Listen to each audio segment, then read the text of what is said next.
डोणगाव येथून जवळच असलेल्या गोहगाव शिवारात हिंदू हृदय सम्राट बाळासाहेब ठाकरे समृद्धी महामार्गावर प्रवाशांच्या सुरक्षितेसाठी आणि वन्य प्राण्यांचा प्रवेश रोखण्यासाठी बसविण्यात आलेल्या लोखंडी संरक्षक जाळ्या, फेन्सिंग व लोखंडी अँगल गोहगाव शिवारात गायब झाल्याचा धक्कादायक प्रकार समोर आला आहे.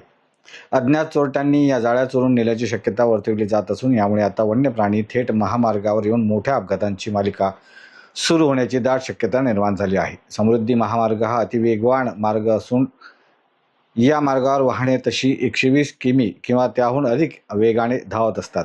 वन्यजीवांचा वावर असलेल्या वन क्षेत्रातून किंवा शिवारातून हा मार्ग जात असल्याने वन्य प्राणी अचानक महामार्गावर येऊ नयेत म्हणून प्रशासनाच्या वतीने दोन्ही बाजूंनी मजबूत लोखंडी जाळ्यांचे संरक्षक कुंपण घालण्यात आले होते. गोहगाव शिवारातील समृद्धी महामार्ग लगतच्या बऱ्याच भागातील या अँगल व जाळ्या सध्या गायब झाल्या आहेत. या परिसरात हरिण, नीलगाय, रानडुकरांचा मोठा वावर आहे. संरक्षक जाळ्यांचे अँगलच नसल्यामुळे हे वन्य प्राणी रात्रीच्या किंवा दिवसाच्या वेळी थेट महामार्गावर येण्याची शक्यता वाढली आहे. अतिवेगात असलेल्या वाहनासमोर अचानक एखादा प्राणी आल्यास भीषण अपघात घडून वाहनधारक आणि वन्यजीव अशा दोघांच्याही जीवाला मोठा धोका निर्माण होऊ शकतो.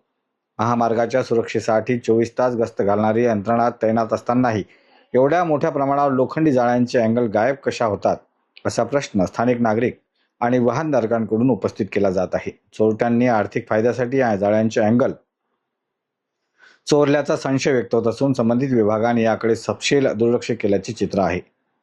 प्रशासनाने तात्काळ या घटनेची दखल घेऊन गायब झालेल्या ठिकाणी नवीन संरक्षक जाळ्याचे अँगल बसावेत. तसेच महामार्गाचे नुकसान करणाऱ्या आणि प्रवाशांचा जीव धोक्यात घालणाऱ्या जाळ्यांचे अँगल चोरणाऱ्या टोळीचा शोध घेऊन त्यांच्यावर कठोर कारवाई करावी अशी मागणी होत आहे. गजानन वाघमारे, अजिंक्य भारत, प्रतिनिधी, डोणगाव.